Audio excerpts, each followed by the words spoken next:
Priority provides you with a variety of tools for handling sales orders. Since they are the central link of the sales chain, they can be based on numerous documents, such as price quotations, sales opportunities, and price lists. Once approved, they serve as the basis for shipping documents, customer invoices, and purchase orders. In this clip, we'll demonstrate how to open a new sales order and base it on various documents, assign discounts, and follow up on inventory levels of the ordered items. Finally, we'll briefly consider other documents that can be based on open orders. In this clip, we'll be using the dual currency package, so certain columns shown here may not appear or appear differently in the US package. To open a new order, open the sales order form and record the number of the customer for which the order is placed. The date is filled in with today's date.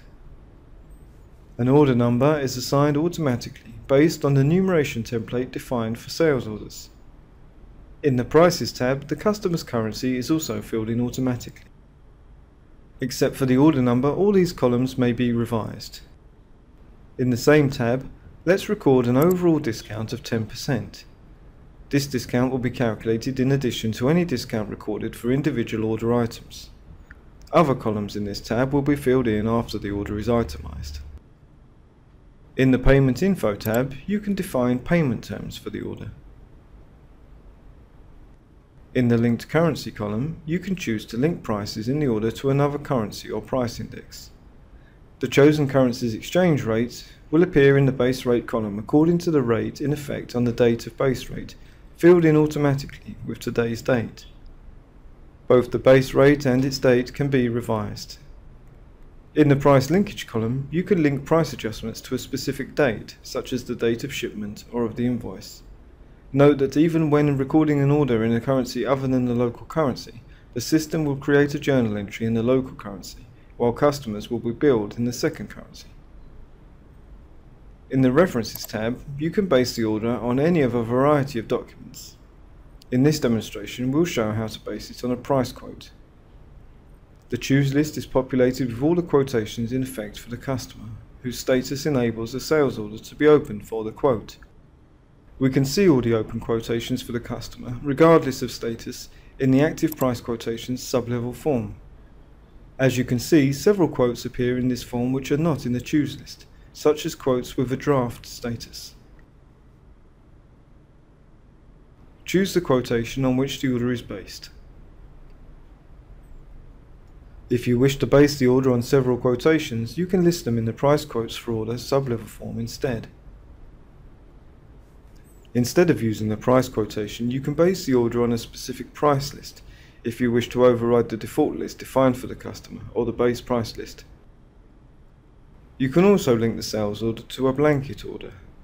A blanket order reflects the customer's agreement to purchase items of a given total monetary sum or quantity over a limited period in exchange for lower prices, special payment terms, or other benefits. Let's move to the Order Items sublevel form. The items in the selected quote have been copied here and can be changed. Note that if you only want to use prices from the quote, make sure to leave the Copy All column in the quotation blank, in which case you will have to record the order items manually, while prices will be filled in automatically. You can also manually add lines that weren't in the original quote or delete existing ones. The quantity and unit price columns have been filled in with the values recorded in the quote, but can be revised. Note that the prices in the quote are in effect as long as the ordered quantities are equal to or larger than the quantities in the quote. If we record a smaller amount, the price changes in keeping with the set price hierarchy. Customers must order at least the minimum quantity recorded in the quote to be entitled to the price recorded there. The Price Source column displays where the price was taken from, whether this be a quote, a price list, a manually recorded price, and so on. You can check your profit for the item in the Cost column. The cost is affected by the value of the S-Purch price constant and can be revised. You can define a rule so that when new lines are added to the order, the unit price is based on the part cost. This can be useful when you are itemizing the order manually, or adding new lines that didn't appear in the original quote. From the top Design menu, select Data Generator. Define the new rule. After updating the part number column, set the unit price. In the As area, press on the function key to insert a simple equation. First, choose Add Field to Condition. Then select the Cost field. Now, multiply the cost by 1.3 to set the unit price to 30% higher than the cost. Press OK to activate the rule.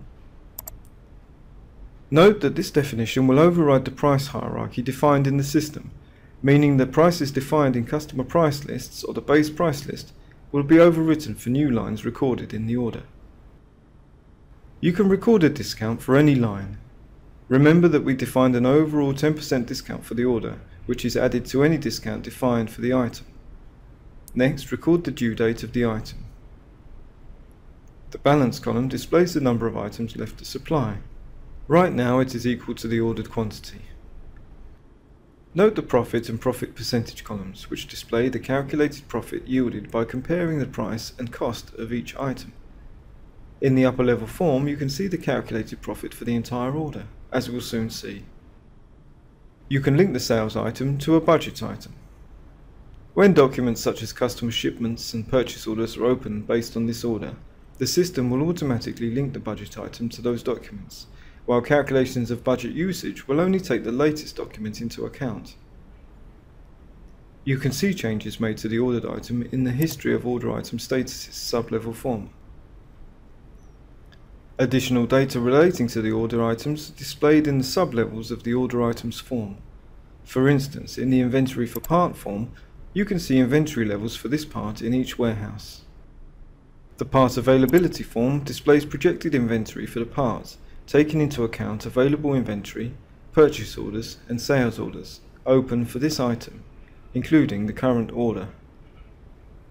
In the order tracing form, you can see inventory transactions related to the items in this order, useful for future follow-up on delivery and billing. In the order items form, you can also customize a bill of materials for an item that is assembled or manufactured at your factory or store, based on the standard BOM defined for the part in the system. To do so, place the cursor on the relevant line. Then run the Create BOM for Order Item program from the list of direct activations. The program displays a message detailing the items added to the BOM for Order Item form. Now you can move to the form and change child parts and quantities as needed. The item cost is recalculated based on the revised bill of materials. Back in the Order Items form, you can see that the unit price and cost have changed accordingly, as have the price source and cost source. After you've finished recording the order items, return to the upper level form to review results in the Price tab. The final price column displays the total calculated price after taking into account discounts and taxes. On the right hand side of the tab, you can see the total cost of the order and your profit. In the Scheduling tab, you can assign the order to another employee. You can limit the time devoted to working on this order by assigning start and end times. If you record times, the system will automatically open a task for the user to whom the order is assigned. You can see all the tasks related to this order and record new ones in the Tasks for Document sub-level form. Moving to the Follow-up tab, you can see the order has automatically been assigned the draft status, which is the default for new orders. Statuses and the rules that apply to them are defined in the BPM chart activated from the list of direct activations. In this example, we'll change the status to Confirmed. You can learn more about statuses and working with BPM in the relevant clip. Changes to the order statuses appear in the History of Statuses sub-level form. In the Attachments sub-level form, you can upload any type of file related to the order, such as scanned order confirmations, product manuals, signed warranties and the like. In the Shipment tab, you can elaborate shipping details for this order. Several documents can be based on approved sales orders. For example, if you'll be purchasing the items in the order to supply them, You can open a purchase order directly from the sales order by running the relevant program from the list of direct activations. If you want to purchase individual items from different vendors, you can specify the desired vendor for each line item and separate purchase orders will be opened accordingly. Invoices, shipping documents, packing slips and other inventory documents can also be based on the order. Various sales forecast programs take open sales orders, among other things, into account, as do inventory planning programs. You can also calculate a cash flow forecast based on projected income from sales, allowing you to stay on top of critical financial data. A number of built-in reports help you follow up on sales orders. Let's look at a few reports from the Sales Orders Reports menu. For example, from the Detailed Reports, Sales Order Reports menu, you can run the orders to carry out by customer report, or the Backlog per Customer and Inventory Balance report, to view those orders that have not yet been supplied, as well as available inventory to fill them. From the Order Supply Reports menu, you can run the Order Delays report, for example, to see orders whose due date has passed but which have not yet been supplied. This concludes our demonstration of handling sales orders in priority. You can read more about orders in the Sales Orders Wizard.